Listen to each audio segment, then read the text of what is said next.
The end is almost here, y'all. This is Small Talk episode 57. We are nearing the end of season 7 and my God, like last week, like just spoiling it now, these episodes are not as good as the other ones from last week, but I mean that's not really saying much because I still have a great respect for all three of them. They're all good in their own way, but man, this finale is just going to wreck me, I can tell.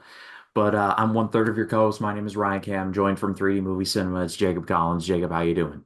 I'm doing great. And I agree. Like these episodes, they're not as great as last week, but I mean, they're still high quality episodes. Like, yeah, they're not like product placement episodes, although there is two product There, placements I there showed is you there in is a this. product placement in the There is another Stride Stride Gum. Gum product There's another placement Stride Gum in the sleeper fucking episode when Jimmy and and a Chloe were doing Sprint. their dance, and you caught it twice if you pay attention enough near I her sent phone. Ryan the pictures. So it's like, there's even a shot. They want you to know that they're using Sprint because when someone picks up their phone, you see clear as day it says Sprint on there, and I'm like, Yeah, you see it. well, like They didn't even try to hide that product placement.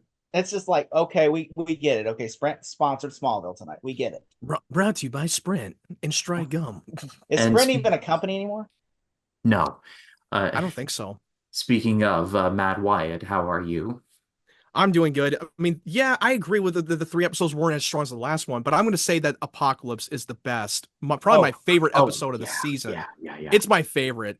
I love that it's Wonderful Life in a fucking apocalyptic, eventful I would say episode. it's Flashpoint, really, more like Yeah, it's a Flashpoint mixture. It is more of like a mixture of what of It's a Wonderful and Life and Terminator. Flashpoint. Exactly. But we do have 3 episodes to cover, and just a bit of a programming note for this show. Next week, it will be the season 7 finale watch party, the episode Arctic. I have not looked too deep into anything, but just from the tease at the very Wouldn't that end be of the tonight, Ryan? Wouldn't that what? be tonight? This goes up Tuesday. Wouldn't that be tonight? Nope, you're absolutely right. My bad. I But said next yeah, week, and I'm like, no, it isn't. Yeah, as you're watching this episode right We now, recorded this it would literally beforehand, but be like that, that that's why I this have is tonight. co-hosts. That's why I have co-hosts, because when I screw up, like these guys jump in and The save numbers, it was that we like will that call meme them with the out. numbers went in my head like this, like what? The numbers. me. Because But tonight, we keep forgetting because we always record on a Thursday and it gets posted on Tuesday. Today, this is not Thursday. We're actually way behind a little bit, but still. Yeah. but Milton today, fucked Ryan hard. it's a it's a double dose of small talk today because you're watching this episode, and then tonight we will be doing the season 7 finale watch party for the finale Arctic. And like I said, I have a feeling that episode is just gonna something crazy is going to We happen. can't tell you what happens, We and can't. Matt, don't say nothing about what I know what you're gonna say. Don't say it. But we do know that it's the last contract for the showrunners of Al Goth and Miles Miller, their last episode, their swan song. Oh man, Yeah. that's And that's you know gonna what? A lot of people will say after that, and then Ryan, like you're eating like a caviar dinner right now. You're about to start eating beer and pizza for the next season. You're probably gonna be like, what the fuck would you end this episode like this? What the fuck is gonna The next happen? season, Ryan, it's like beer and pizza. It's like you're eating a steak dinner for this season while you're eating beer and pizza for the next season because it's the dip in quality for sure. There's no doubt. I mean, I think Yeah, even it does change the production value in the next 3 seasons for 8 through 10 because the showrunners have been flipped and the cameras have been shot digitally and most of the oh, stuff is sound most of it season was nine, they changed the cinematography to yeah where they it's definitely like changed the cinematography and season eight still feels like most of the cinema. location that was filmed it was shot on the like a Yeah, studio lot. 8 through 10 are shot on sound stages mostly. Like Yeah, they're not shot it on was like location it was anymore. like studio lot when they filmed it in somewhere in Metropolis, I believe. Yeah, so you're just like, oh my god, you're gonna see the soundstage, right? You're gonna get annoyed because you're like, You're gonna see the I've difference. seen the You will see the soundstage major 100 times in this, and I saw like, wasn't it like over here the last? Okay, now this is a dinner place. Hey, Last week it this looks was a very pop similar. station, please. similar. But let's get into these remaining episodes, starting off with season 7, episode 17, called Sleeper.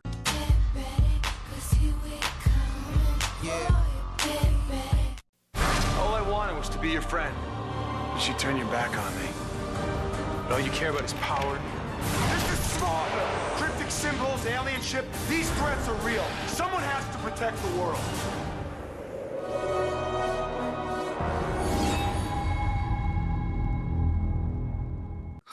All in one night, the feds try to head off Chloe, who's hacking into top secret computers, convince Jimmy Olsen that she's a terrorist, and ground Lex, preventing him from flying anywhere.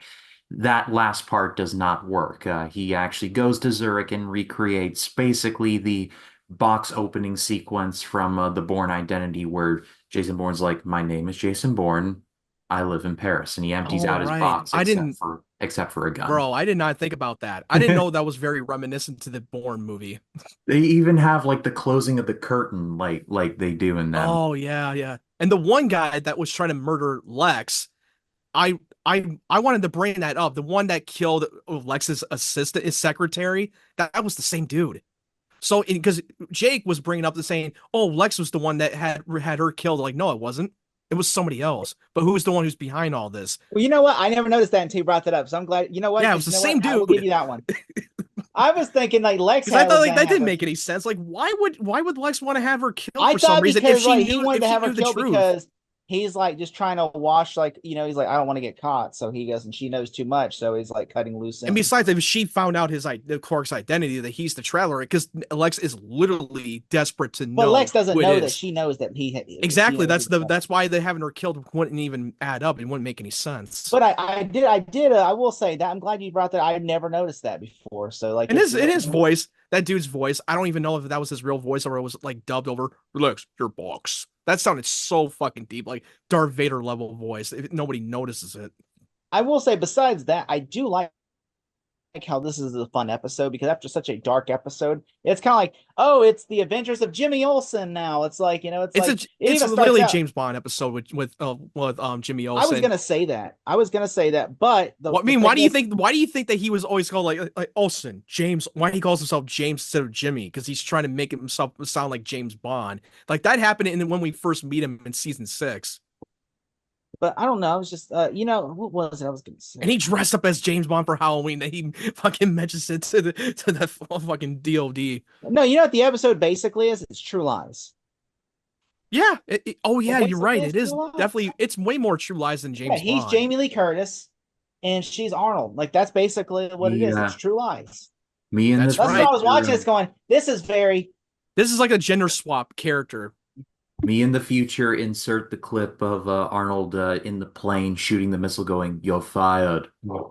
I mean, You're as I was fired. watching this, going, this episode is very similar. And I'm like, oh, that's why. I'm like, True Lies. I'm like, it's not James Bond, and I'm thinking, At first I okay, thought it maybe that's was, but True then Lies. you brought it up. I was like, oh fuck.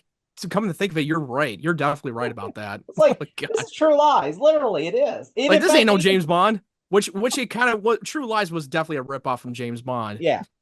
But I'm just like watching this. So I was thinking, like, I do like the fact that they have, like, you could tell it's 2008 because that song that comes on, and I'm just Hmm. like, okay, this is so 2008 song.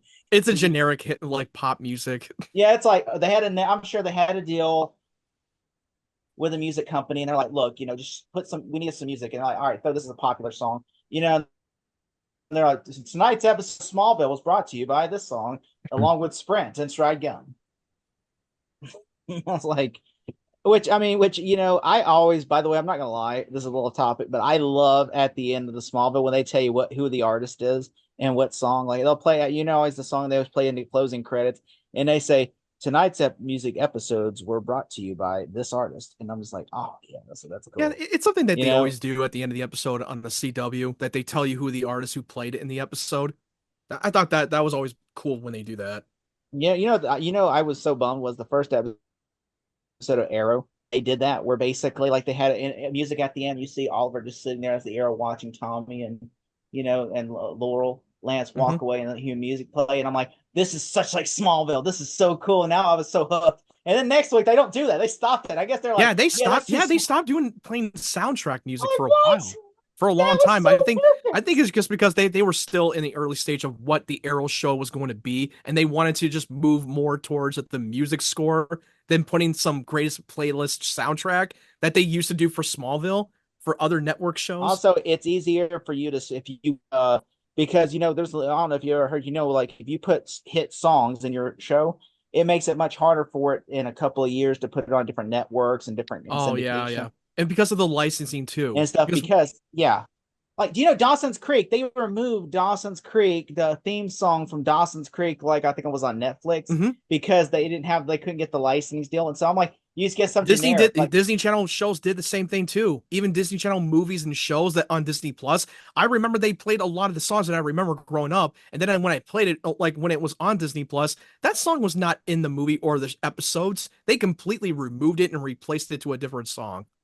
yeah, and so I mean that's what I hate about. But I do like that Smallville. Like, I was so worried whenever the Blu-ray box that was coming out that they're gonna take songs out. Like, and I'm glad that Warner Bros. Luckily Was able to luckily hold they kept it. Luckily they kept it in. it's intact. I was just like, whew, because I was like, I God. hate Because there are all certain the songs by certain artists that like capture the mood. And if they were to get rid of that with just like generic like sad music, track number 5, that would just kill the mood instantaneously. Yeah, they would have to replace a generic song. They would have to replace it if they couldn't you can't keep it. replace "Take My Pain Away," like in like season 3 when there or season 4 when Or Lex and you Lyle can't replace transform. the songs like in the early season 1 of Smallville, kind of like in the pilot when they played the Or Lighthouse, everything. everything. Yeah. That's Oh, iconic. That was my first introduction to Lighthouse was that song, and that just sticks with me because every time I play it on my playlist, I always think of the Smallville.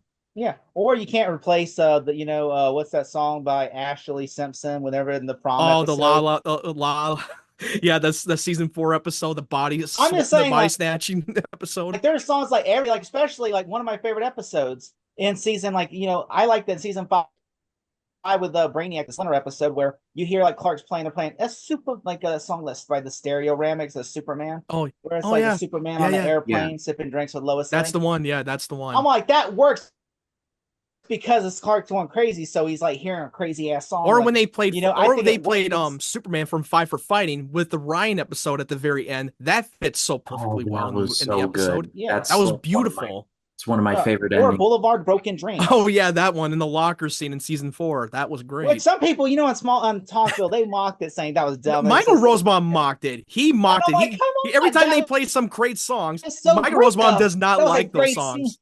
He did I know not he's like like, any of I'm more those of an hit songs. '80s guy. He He's doesn't more of an even like '80s. Linkin Park for crying out loud. Like I love Michael Rosenbaum, but I question his taste in music. Well, I mean, Yeah. he's an older guy actor. He's like, he likes like '80s and '90s, like He's Kurt not like Cobain. he's not the Fine. millennial. He's not like the Yeah, millennial generation.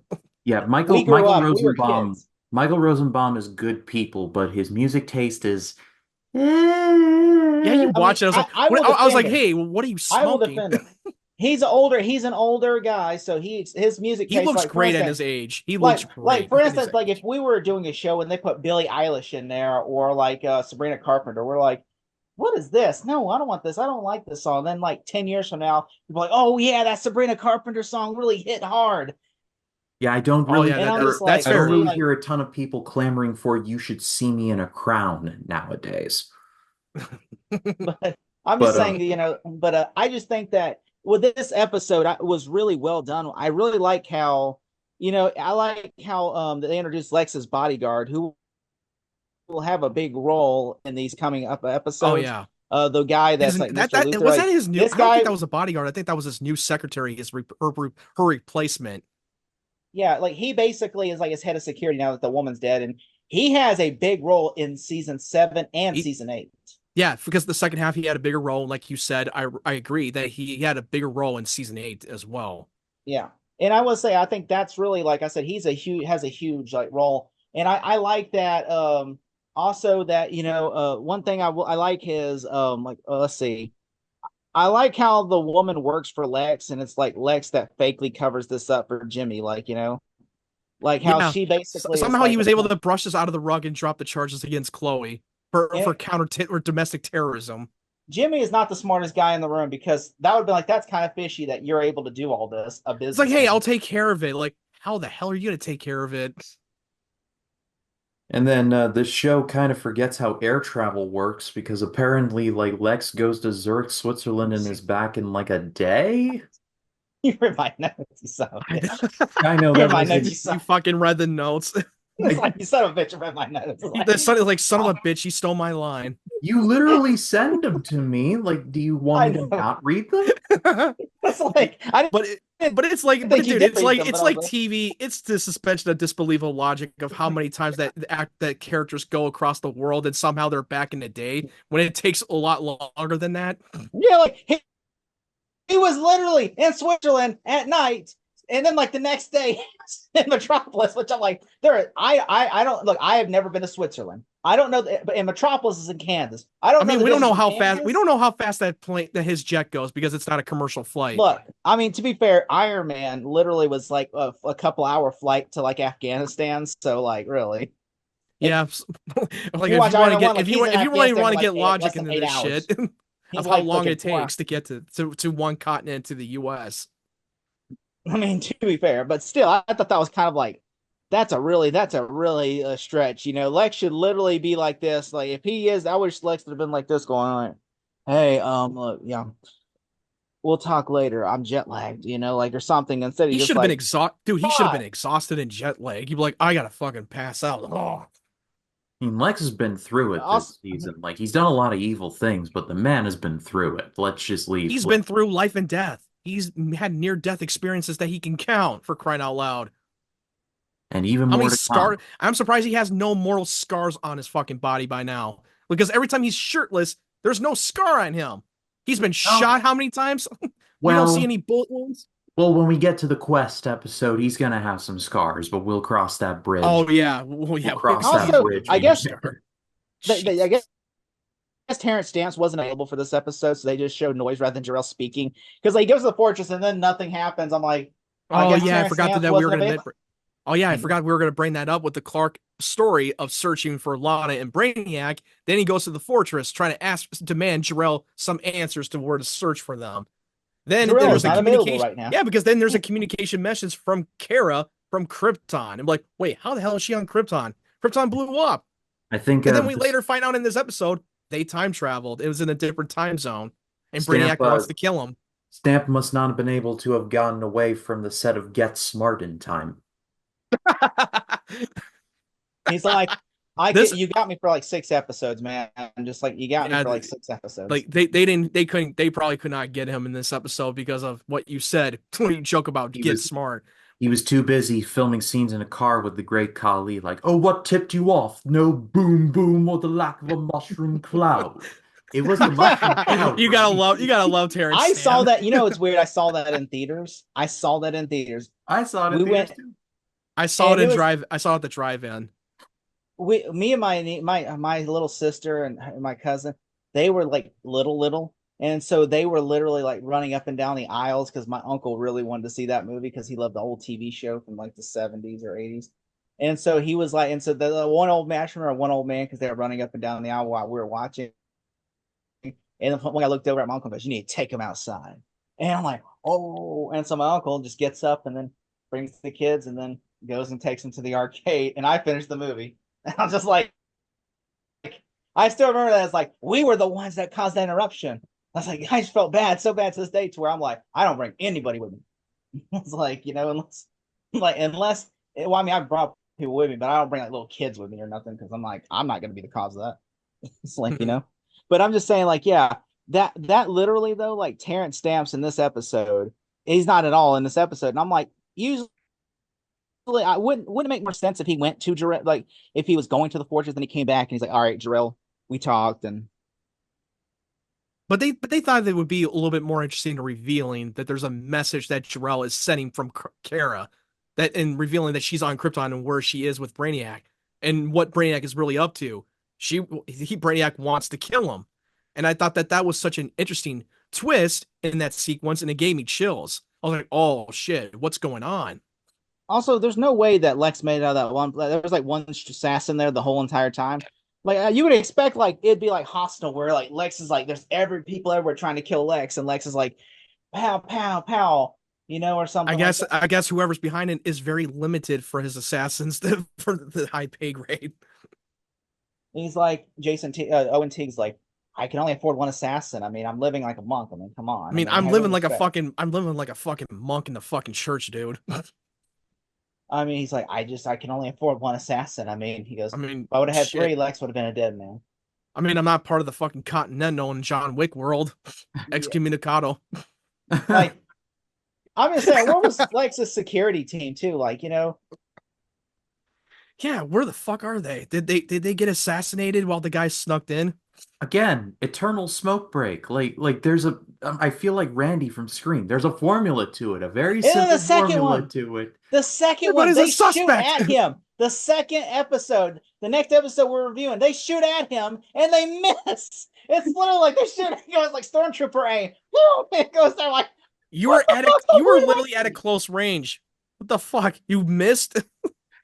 Like the guy kicks open the door, kills the first one. I'm like, all right, I'll let that one slide. But then the guy pulls out his pistol, shoots at him, and then it goes the opposite direction. I'm like, even for a show where an alien from another planet exists, that is where I draw the line at reality because you shot at him and there, and then he was like, even he was like, what the fuck? Apparently, he's not very good with gun food fight. And he's a security guard. Your job is literally you're like the Secret Service. Yeah, you're supposed to be trained for this shit. You're supposed to be the real deal, and yet you are so bad at it. Now you're like Clark Gregg, his character Coulson from the first Thor. You made my security look like a minimal-aged mall cops. That's hurtful. I'm sure to think that Lionel just like either Lex or Lionel just hires mall cops because there's no way that they're that bad. They might. I think they did hire mall cops. We've been saying this for almost a year now that his security guards are terrible. Awful. Like I'm saying, it's like he hasn't learned anything by getting these Secret good high Service security. man. These Secret Service that Lex has are as awful as Trump's at Butler, Pennsylvania. Okay, that's how bad these Secret Services are and Lex has. Okay, like Lex might as well hold up a sign like Lex might as well just hold up a sign like say somebody please kidnap and or shoot me. Yeah. But we do have two more episodes we gotta cover before the finale, so let's put a bow on this one. Jacob, 1 to 10 for Sleeper.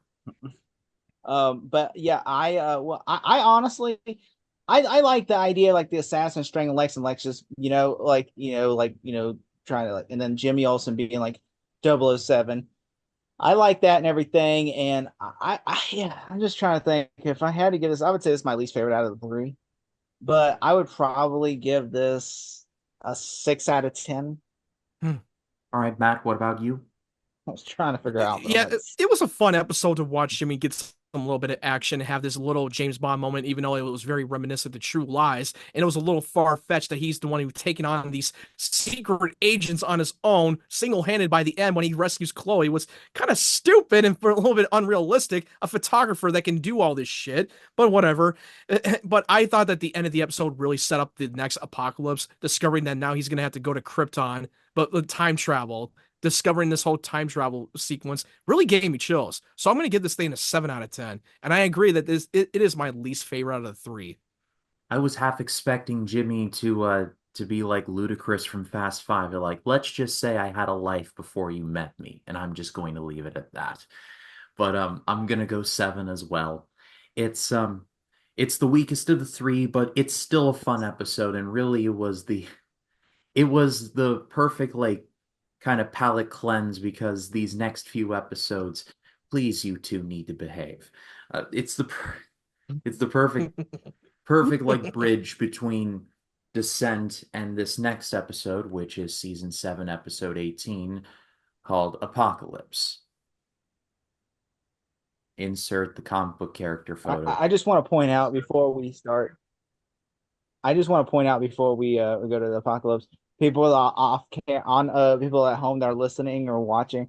Me and Matt have a thing where it's like when we do our ratings, like and everything, and whatever one Ryan leans towards the most, we always like just do like, yeah, take that, like yeah. And so off camera, yeah, like, because so now he's on my he's on my like, side with the rating fucker. How about that, Side, motherfucker? I was like, fuck you, like, and we were just like flip each other off to where Ryan was like, okay, behave. It's like, weirdly enjoyable being fought over like this. It makes me smile. He's enjoying with us two mooks going at each other. But Apocalypse.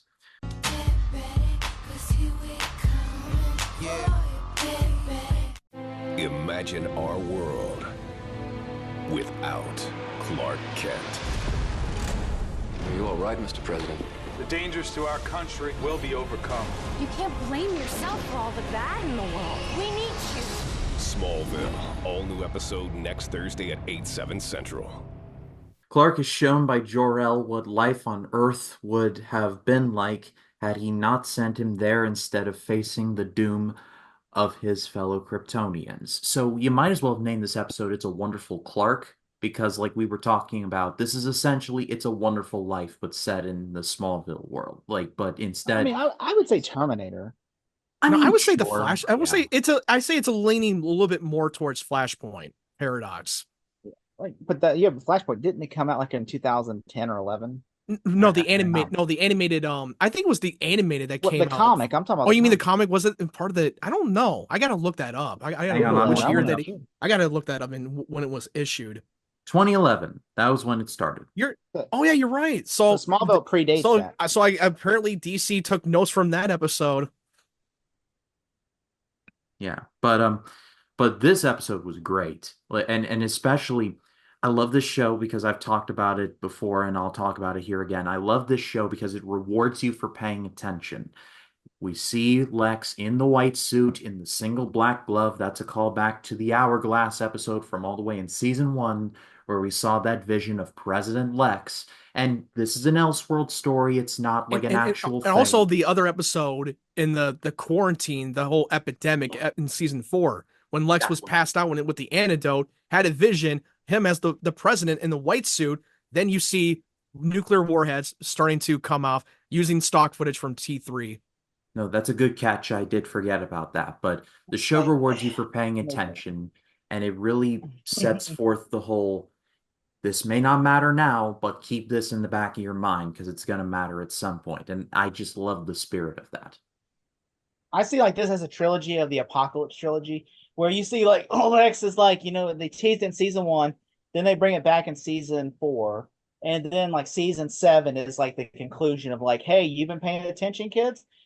Guess what? This is your reward. Apocalypse Lex. President Luther. Here's the reality. Here's the alternate universe where he becomes the president. And it's funny. Michael Rosenbaum has a funny story at a con he told one time about this episode. He said Tom Welling directed it, and he literally was like, when he went to direct and he was directing it, he walked out and let Michael Rosenbaum didn't think he had to memorize his lines because he expected teleprompters, and so he walks out and goes, "Where's the teleprompters at?" And they're like, "What are you talking about?" And he goes, "The teleprompters, like the president reads the teleprompters, And he goes, "We don't have the budget for that. Like, literally, you just got to pretend like they're there." And he goes, "I didn't memorize my script because I thought the teleprompter." And he was like, "I'm the fucking president. I should have the teleprompter. I'm the fucking president." Wait a minute. They don't have the budget for teleprompters. It's literally a screen and you just like broadcast like words on it. You could do it in Microsoft PowerPoint. Like, what were these people on? Yeah.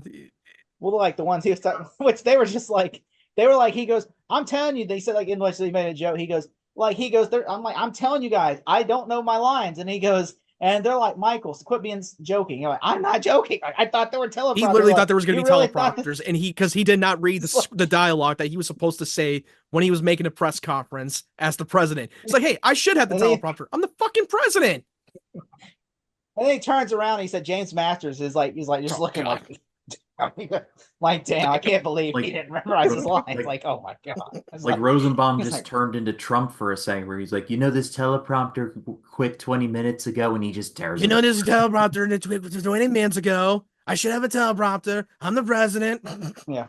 That's not, by the way, that's not a political endorsement or an anti. We're not. We're just poking fun of it. We're just fucking around about that. We're not trying to endorse anything of that whatsoever. Yeah. Which, by the way, in the words of George Carlin, it's all bullshit and it's bad for you. Yeah. There you go. But yeah, he was just like, he told them though, I need like 20 minutes. Just give me 20 minutes because Tom Welling's like, we're ready to shoot like right now. And so he said, "Give me 20 minutes. Let me memorize some cue cards and just like, everything." And just right. And so he basically just like, "All right, I got it. And he's just like, I'm just laughing because just like, you imagine, like, I didn't remember.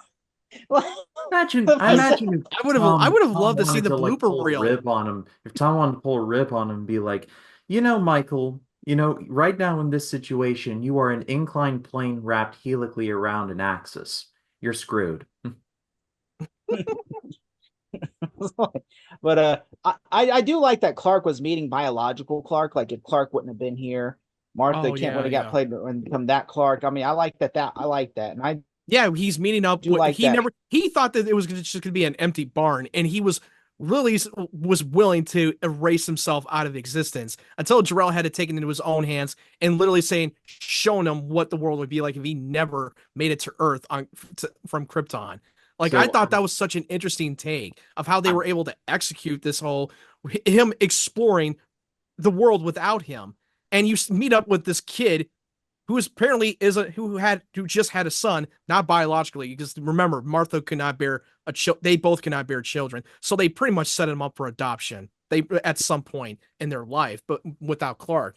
And I so thought that was such an interesting. And yeah, we already know that the actors John Schneider and Anthony O'Toole were not going to be in this episode. I mean, sure.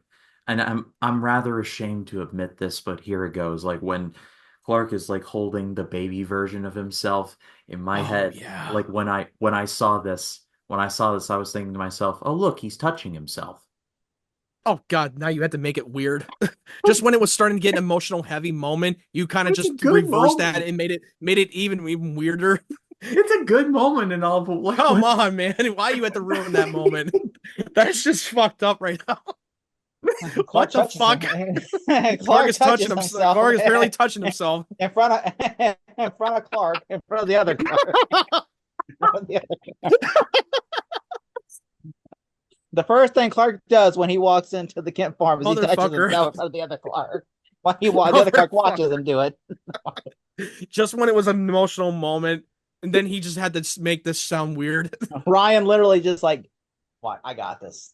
He's like, no, just no, because you always make the sexual jokes in weird moments. But when Ryan came up, you know what? Hold my beer. well, it just I'm not proud of it. I just like when I saw it, I'm just like, yeah, I'm probably going to hell for this. I like how Clark puts the glasses on. Oh yeah, his Yeah, Clark nice. Kent like teasing, foreshadowing disguise thing, which I He thought that was said pretty that Tom cute. Welling said that he hated the glasses. He thought it was so on the nose that he actually did the middle finger like this, where off camera Yeah, they he did kept this like middle finger. like You're playing Clark Kent. You wear glasses. That's the thing you do. Like Tom, suck it up. Apparently there's a flirtation between Clark and Lois in this alternate reality when they meet up, and Lois just ready to throw herself at him. It felt like that most of the time that every time we see them meet up for the first time from her point of view, it feels like they're trying to tease us a little reminiscent to when Clark goes up to Metropolis and becomes Superman, and they have the love entrance. It kind of felt like a little bit of a tease, a little I bit do of a like nod that. and wink. I do like that. Yeah, I do like that. I thought that was real well done. That they actually feels like they actually have chemistry and they're not brother and sister. Well, no, they don't really play it off as like Like in more like like brother and sister. They're like a couple of buddies that don't get along, but deep down they kind of have feelings for one another. But with Clark and Chloe, they play it off more like brother and sister because Clark always treats Chloe like I a don't get that. sister. I get that more like it's like they're buddies. I don't get a sexual They're more tension like at all buddies that between just Lois rip and each Clark. I other. always They get. always rip on one another. That's just like their daily routine when every time they She exchange said in like dialogue. season 5, Clark's like a brother to me. She says literally like Clark's like a dumb brother to her. That's what happens when you're in the friend zone. Well, I don't think Clark's even in the friend zone. I think he's in like the family No, zone. she's in the friend zone. Which I like that he made Brainiac like because I'm like that makes sense. Brainiac would be the chief of staff. Yeah, You know, because he's the one pulling all the strings. I mean, this is where, in reality, that Brainiac succeeded killing Baby Kal-El when he did before he made it to Earth. So I think that was definitely not. It was not. It almost seems like that Jor-El was just showing him what he wanted to see, but no, this was what will happen if Brainiac succeeded, and this is what the world would happen. which I loved when they showed Krypton where he killed like because off camera he killed Jor-El and Laura, and then he has Kal-El and he's like I'm gonna kill Kal-El, and then that way they'll never send him. That way my plan succeeds. Which Mhm. I'm just like because he had to They kill took Jor-El. and they also took a lot of the stock footage from the Donner Superman movie. Yeah. Which he had to kill Jor-El, to more because to take Baby Kal-El because there's no way that they couldn't because they were putting him in the pod, so he had to murder them to take the baby. Yeah. Well, they were already going to be dead anyway by the time Which I'm not planet saying that get doesn't blown up. change nothing because him It killing doesn't them would change not change anything. because they're meant to die No, killing baby on the planet Kal-El would anyway. So change everything. yeah, the only person that him killing, which baby Kal-El, which I love, like, what do you think? Like, I like how like Kira just like like straight up murders him. I love Oh that. yeah, when she taking that big rock and just slams him down in his face. Oh damn, that got very dark, and it was also dark in the reality where Lex is going along with this whole genocide, was starting the whole World War III thing. Like, oh my god, that was insane. Like, Of how much, because we already know that Brainiac is the master manipulator, and he completely manipulated the shit out of Lex into it's like believing that we he's need to like, I'm cleanse just the gonna whole free world. Zod, and Lex is gonna be Because Zod. I don't think that Lex knows the whole plan of Well, he what doesn't. Brainiac's He real true doesn't. intent. He does He thinks not. that he's He just thinks going to he's going to save be the leading the world. human race, the survivors. He thinks he's going to do that, but no, Zod is going to do that. You're just a pawn, and you're just the vessel that I'm going to use. But he completely brainwashes him. Dude, Lex is much more colder, more darker than we know him right now. Like, he's just like, yeah, let's go. Let's cleanse this fucking world and start anew. Like, literally, like, I thought that was so well How done. Like, much I was like, chills did it got me with him and Kara's screen time?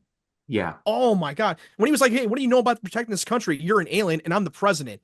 I will assure our survival, not you. And I expect you to stand by my side. He was like, ho, ho, ho. Like, I don't give a fuck if you're an alien. I will do everything I can. I'm just like wondering how the hell, like, he's so evil. I'm like, how the hell did he win? Brainiac had to commit How did voter he get to fraud. that place? I think Brainiac because had to with commit voter fraud for oh him. He's yeah, just like, he did. They both did. Him and Kara did he's like, that. I got it. And Okay, you're always I got wondering, it. What's like this? what you're asking is how did Lex get to that place for being really cold and cold hearted? I think because without Clark's influences, I think that he would have gotten to be where he is, and I think that his humanity and his influence is what distracted him for becoming the man he is. If that makes any sense. Which, Yeah. I mean, that's just it's just so crazy. It's just so crazy that that you get to see this apocalyptic world of Lex, Oh and yeah. like, and And he's you know what? basically, One thing I want to. I'm sorry if I'm interrupting, cutting you oh, off, but the one thing I will say before we move on to the next, the whole thing that really bothered me is that he's not in the White House using the nuclear codes. the fucking Luther He's in Mansion. his, in Like, his fucking Luther mansion. Like, dude, you're the president. You're supposed to be in the White House. I'm I sorry, mean, even if you like your own place. I'm willing to let it slide a little I bit mean, is because it just from what because of I that they're too? Isn't it because that the fucking production was too lazy to build a set of the White House? either Like, that, No, really? it's probably they couldn't afford to, so they were just like, put it in So I was the, like, yeah, screw it. No one's gonna care. I mean, like, it's it such a could good be writing, like so the writing's too But I good. will say him shooting Clark with a kryptonite gun. Oh my God. He's just like, fuck it. Like, I don't, even when you thought he was going to get through to him, but that completely backfired him. It completely backfired and escalated. it did. But we got one more episode left. So Jacob, 1 to 10, what do you have? I'm gonna give this a 10 out of 10 because I think it's a perfect episode. All right, Matt. Yeah, I completely agree. It's my favorite of the season. It was a banger, very dark, and the stakes were high. The tensions were high, and was like, oh my God, how are they going to get out of this shit? And they definitely reused the stock footage from Terminator 3 again, the second time, which I thought it did work. And I love the sequence with Clark talking about Jor-El's like, dude, don't question your destiny on this planet. The world still needs you, and you need to stop Brainiac from taking your life, and you need to do what you have to do. And that just really motivated Clark to saying, you know what? I made a mistake. I have to do what I have to do to make sure that the world is safe. And I loved it. And I thought that it was coming in full circle when he meets up with his baby version of himself. Really got me. And I know we made a joke about that. Ryan, fuck you. But I thought everything else was just a banger. And we were always thinking, like, did he really destroy Brainiac? Because it didn't really reverse the effects with Lana. It's still happening. I And guess then what happened with Kara when she's in the kitchen room, her getting a huge What do you migraine, think and it just happened there, cuts and it just Brian? goes to credit. What do you What do you think it think? happened? Me and Ryan, Matt know. What do you think? well, we thought Brainiac was dead at the end of our last battle, and he came back, so very clearly Brainiac is not going anywhere. He is just regrouping. But as far as my rating goes, we are in agreement. It is a 10 on a 10. This is just a fantastic episode. And I mean, this season is just so good. I mean, the hero episode, I mean, yeah, that was what it was. But really, this has been a standard of quality. Like Miller and Goff went out on a high. They pulled out all the stops with this last season that they They did. even wrote a thank you letter in the season manual that says thank you, and they even had a little comic drawing of Lex and Clark, and everybody and all the cast and everything saying thank you, Miller and Goff, for the But Yeah, season. and yeah, because they knew that this is going to be their last season that they're going to work on writing the show, and they have to really go out with a bang. They have to go as crazy as possible. we are now at the penultimate episode of season 17, 17.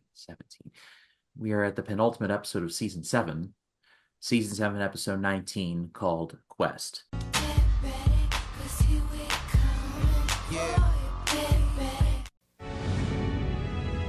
How does it feel to walk the earth knowing you serve a greater purpose? To be a god? I've waited a lifetime for this moment to serve the traveler.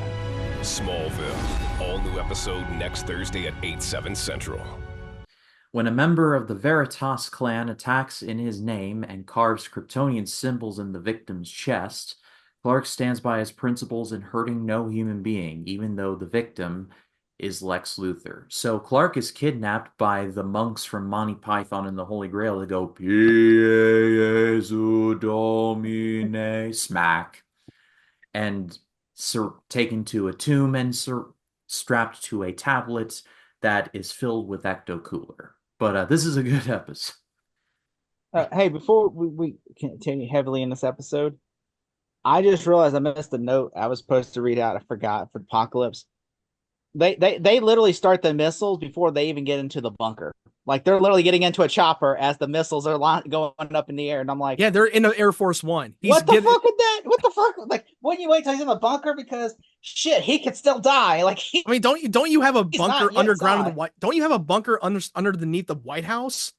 like, wouldn't you wait until he's in the bunker before you launch? Because I don't think you're gonna make it to the bunker. That's not the best timing in the world, dude. I just never saw that, and I'm like thinking like, oh yeah, that was like a dumb. I was like, I wrote that down as that is so dumb because it's like you are very bold. You think you're gonna get to the bunker before that missiles hit because that's You think like you're gonna beat that? Second. Like you got like 20 minutes before it strikes. Yeah, exactly. But yeah. We meet the last Veritas family, the Teagues. I guess this is Jason Teague's dad, if correct me Yeah, if I'm wrong. Genevieve and Jason's dad. Yeah. Yeah, we meet up with Jason Teague's dad for the first time, the older one, because in the flashback they had a different actor, Jason I Teague. know that's what pissed me off. That's what I was bringing that up. That said, why didn't they bring him to play like just get a wig on him and yeah, say just put it just like why yeah, but I don't understand like the age gap because John Glover was the only one who was playing from flashback to present day time. Yeah, like that makes no sense to me because it's like you should just put like I mean people know he's an actor from Deep Space Nine, I believe.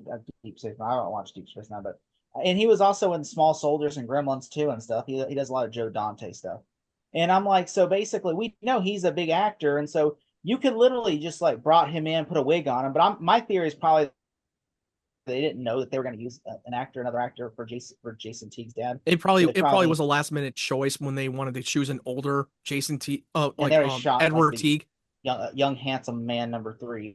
They said, "Oh, they really couldn't age him up. They really couldn't age him up for makeup. I mean, they couldn't get him." By the time they were shooting, they could have went back and just this one scene. They could have literally digitally inserted him into like this. Well, probably couldn't in 2008, but still, they probably couldn't do it. I mean, nowadays that would be an easy fix, but that was an interesting twist that the Edward Teague was the last surviving member of the Veritas. He's been in hiding ever since the latest meteor shower. Yeah, Edward Teague, which I'm like, to me, I was just like, okay, your wife and your son is dead. Why don't you just go after? Why would you just go after the Lionel Luthor or Lex? Because like they killed your son and your. Well, technically, the meters killed Jason, and Lana killed Jason T's mom. So that was a little bit of a continuity. No, because he only read from the papers of what happened, the cover story that Lex covered up for what Lana did, and yeah. So because we as fans know what happened to the two of them. Yeah, and I'm sure he blames the Luthors for his family's death. Of course, he's going to blame it on the Luthors. I mean, he was trying to kill Lex in the church. Oh yeah, he did. I mean, he couldn't kill Lionel, but he's like, I can kill Lex, but I can kill his son. Which I like. Yeah, this isn't season. I was thinking this is not season 4, season 2 Lex. This is season 7 Lex, and this Lex is like, I'll kill you before you ever get a chance to kill me. He's way more ruthless. His I am good Lex side of Luthor. the good side of Lex is gone. Alexander's gone. I do like the assassins killing Lex's security. Like I already complained about it in the earlier bit where I was just like, makes no sense how they were able to shoot like stormtrooper aim. I thought that was dumb, and I do like that we get Jason Teague's father in this episode, and so which I'm a little confused. His plan was to kill Clark to keep Lex from getting a hold of him. No, because he knows that he is going to find a device that will control the Traveler, and he could be the threat to the planet. So if he's not going to take him out of the equation, he's going to take him out so the world will be protected. So because he does not want to risk it getting into the wrong hands, because he knows that Lex is getting too close. So he figures out that the only way to save this world, he's going to have to take out the Traveler that could potentially be the threat to mankind, even though he Okay. was destined to become the savior. So he knew that had to be the only way. Because Did y'all Clark does not have the guts to really take him out while he still can. did y'all get the sacrifice scene? Did that remind y'all of anything? It reminded me of the scene in Blade 1. Oh Oh yeah, yeah. when he was when they were extracting his blood and it was sitting I was just like like, wow, beside this it was in reminds me of Blade 2. Blade. I think that might have been in Blade 2. That was in Blade 1, Blade 2. okay, that's when Deacon Frost they put No, that and when he was standing up straight, when he was keeping him inside that coffin thing, whatever the hell it was called. But then in Blade 2, he was laying down flat and they were extracting his blood. Yeah, it was reminiscent to the first two Blade movies. They did But I something was just similar to thinking, that. it just reminded me so much of the sacrifice scene in Blade. I'm thinking, I was like, man, I said, Small was just like, I think their blockbuster this week was Blade, True Lies, and maybe It's a Wonderful Life and Terminator. And so I was like, they're like, you know what we're gonna do? We said we got some great blockbuster holes this week. And so Mhm. they're like, all right, they said, which I do like that there is a conspiracy there. Also, I would honestly, you know what this whole thing reminded me of? Da Vinci Code. Oh yeah, Oh yeah. absolutely, especially when Lex was trying to like decipher the fucking cryptograph. I appreciated that. I liked that quite a bit. So somehow someone kept a small piece of relic or device to around across the world and someone's gonna try to decipher it as a puzzle piece. Very Da Vinci Code shit right there. Or National I'm like, I Treasure. was sitting there I was thinking like not the whole time expecting. watching this episode, it reminds me of something. What the is it? What is it? And It's I'll like be like, DiCaprio from Once Upon a Time in Hell, like, oh. That's it. Da Vinci Code. But it was kind of dark that the members of the Veritas were willing to sacrifice everything. They sacrificed their fortune and everything for the Traveler and doing whatever it takes. That was very dark. But it doesn't make it seem dumb that Lex's assassin was able to sneak past his security and just carve symbols into him. Yeah, no, like Then his security. what kind of like logic decision and what are the odds that They- how do you know that the Traveler's was able to be able to read that shit? You were just hoping that one day he just sees the chest like, yeah, oh, he gets the coordinates off of Lex's chest. I'm like, that makes no sense to me. And you need they had to put a lot of work. They had to have Chloe use the fucking hacking into this shit to decipher the whole code and they show get the very location. lucky. Yeah, that was like a luck. What if Clark would have went to Pittsburgh instead? It's just like he's just sitting there waiting, going, I did not think this through. Probably should have Why left don't you just send a them number or something. why don't you just exchange emails like Swan did? Well, Exchange Christopher emails. Reeve did the smart thing and sent him like, this is Virgil Swan. Yeah, I'm gonna knock location. Lex out, even though I'm not gonna kill him. I'm just gonna carve the shit out of his chest. Like, dude, why couldn't you just send him a fucking anonymous email? You Like tried to strangle him in the last episode. Yeah, he was trying to kill him, and he had every You chance. had him right He there. literally had every chance to take out Lex. He had every chance, and he just did not for some stupid reason. Like, come on, you literally had him right then and there. You've been wanting to have him killed. I'm willing to bet It's going to that, be super easy, barely inconvenience. I'm willing to bet that the plane scene was like, Michael Rosenbaum probably was sick or something, because I'm like, that just seems He really looked sick. You could and tell. I'm like, I would like to know whenever they get to the episode. I'm sure Michael Rosenbaum. I think that's why they had to make that decision, because maybe he was feeling sick and he has to make it look like he's just badly wounded and got fucking like stabbed 100 times, get carved out of his chest. And I think They probably used a body double why for the they had to carving make that scene. decision to go in that direction. I do 'Cause it like was- that. I'm sorry. Oh yeah, because it was kind of like similar to what they did in Raiders of the Lost Ark when Harrison Ford was so sick, and all he did was just pull out his pistol when he was in the middle of a sword fight with this guy, and he just pulled out his pistol like, it's like, yeah, Very I do like similar. that Lex uses his the watchmaker guy as bait. Like Oh, like how Lex uses I him as bait. actually love the watchmaker dude. Like he was asking a lot of questions like what you practically abducted me and how would I know I'm going to make it out alive? Like he doesn't Like which trust him. Lex uses him as bait. That's what it was. Like Lex waited till Oh the yeah. assassin to come in there to show, and then Lex just shot him. That's why Wet was just waiting. He's like, as soon as he goes, all right, he went in there. All right, let's go. And then he went, you know, Yeah, he which used I him was as like, bait. just killed his two security. Like I don't care, he killed them. I just needed to make sure he killed. Just make sure he needed that way he could see his cards on the table. In which I thought that was well. I thought that was like that's the only reason why Lex let him take it because he's like one, I can kill two birds with one stone, and he'll decipher. And you know that under that whole well thing from that holy water that Clark was lifting up, and somehow they were able to take the time to carve the fucking Kryptonian symbols under that thing. Like what? Yeah. That was a little bit of a far fetch, but whatever. But it was kind of cool that Jimmy was able to dig up deep on that Kawachi like Sagith mythology, and learn something new that we didn't see like years ago, even though we all knew about the mythology and the story. But you learn something new about that whole sacrifice and the yin and yang with the good and evil, like the Sagith and Naman. I thought that was very cool that Jimmy was able to give us something Yeah, a and like little you know, new which we all information. know this two foreshadows Lex v Clark. Yeah, because two people, the two heads. That was Lex and that was Clark. Clark is the Mon and Lex is Sagith. He's the anti-hero. Which I mean, I liked also that you know how Lex is like trying to find this orb. He finds a little thing and finds the orb, Yeah, and inside that fucking that fireplace that which I was thought that was scary. just so like that's so convenient. Like, and Come on, that was a little too it's like, oh, far-fetched in it's my that. Like, really? house. Like he literally it was because this building, this castle was I think it was in Switzerland or what other His dad location. built it brick from brick, so wouldn't that thing be in like a grave site in Switzerland? Yeah. It should have been revealed. And they literally had that move from brick to brick. And somehow they wouldn't be able to find it.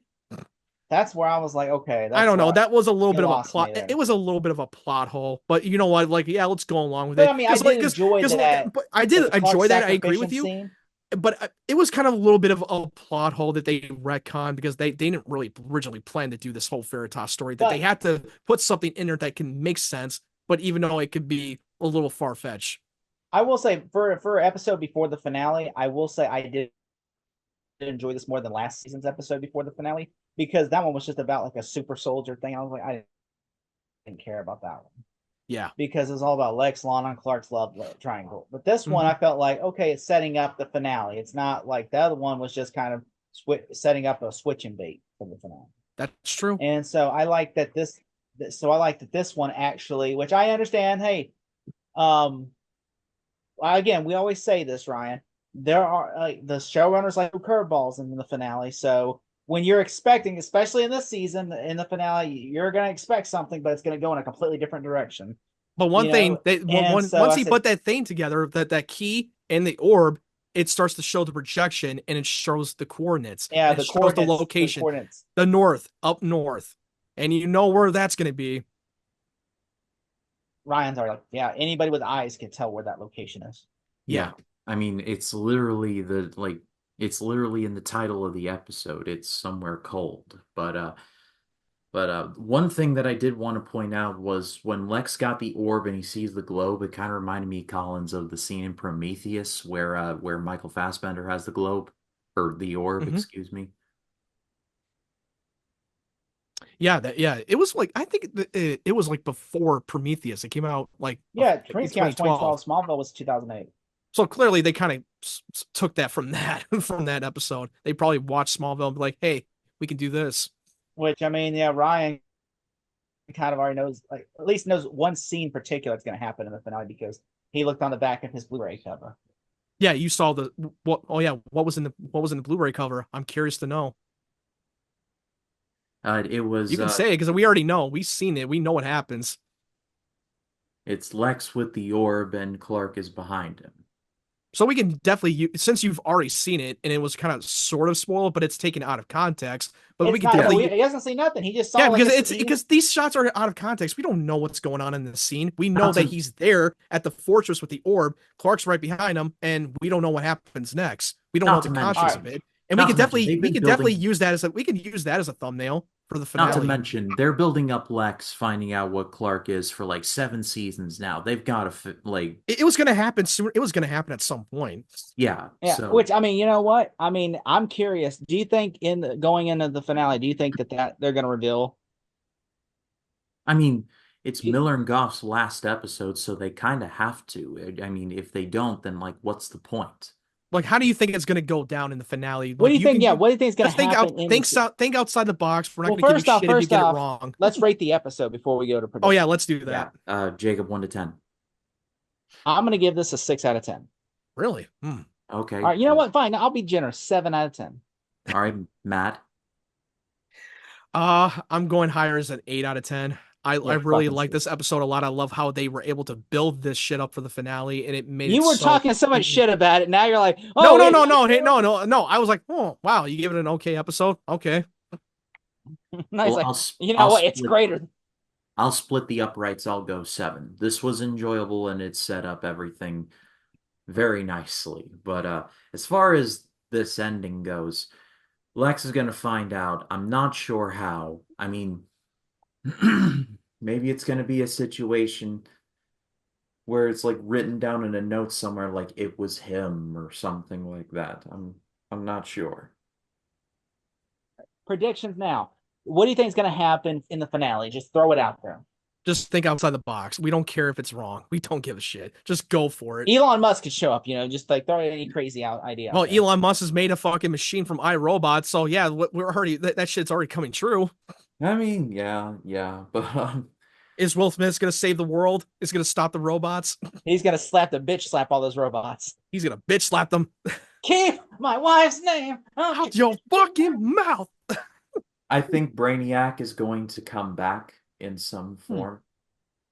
I think we're going to see Zor-El again. I don't know where, but I think we're going to see Zor-El again. Those are my 2 big ones. That's not a bad prediction.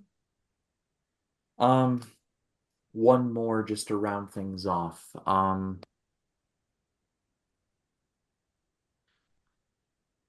mean, they mentioned Lana again, so I think she's going to be fully written off. I don't know how, but I think it's finally going to happen. I don't know how, but it's finally going to happen. But those are my big 3. But I pass it off to all of you. What about? Say again. What about? I was like, what about like? Do you think anything like? What do you can guarantee? One thing you can guarantee, like, oh, I know 100% this is probably going to happen. I mean, those are my 3. Yeah, like outside of that, I don't know. Like, okay. I thought Elon Musk is going to appear. That's my predictions. Pretty sure he was still living in Pennsylvania when this show was on the air, or like Tesla. In South Africa.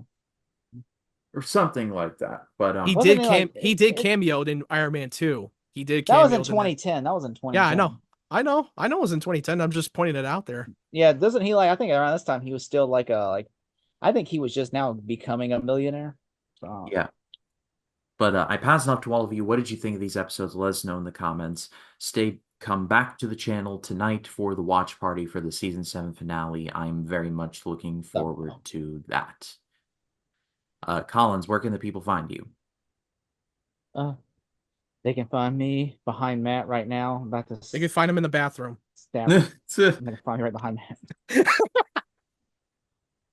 Watch this. This has all been a green screen. Bathroom time. I'm joking. And you hear the toilet flush. No, but they could find me. They could find me at 3D Movie Cinema. I just did my reviews for Joker for Leah Do, and by the time this airs, I would have had dropped Terrifier 2 review, and I'm also we are collabing on like a Road to Terrifier 3, so us 3, so like we'll have Terrifier 1, Terrifier 2, and Terrifier 3 spoiler discussions coming soon to the channel. And also, Ryan said his favorite movie of the series right now is Terrifier 2. He hadn't seen 3 yet. He said, "Oh, Terrifier 2 was like chef's kiss." But Matt Wyatt, what's your channel? Yeah, you can just find me just at Matt Wyatt 92, and Pornhub. yeah, that's my fucking OnlyFans username. Yeah, make sure you subscribe to my YouTube channel. Oh, My I goal is to will. reach 500 subscribers. I drop a few new movie reviews, Joker 2, Speak No Evil, and Saturday Night. Be sure to check that out on my channel. And follow my social media links on the link tree will be down in the description on below in Ryan's video. And I'm looking forward to getting into the Road to Terrifier 3. Very good. And like I said, tonight at tonight at 9 East will be the watch party, so stay tuned for all of that. But for Jake Collins, for Matt Wyatt, my name is Ryan Cam. For Truth, for Justice, for the American Way, always hold on to Smallville, and we will see you all tonight.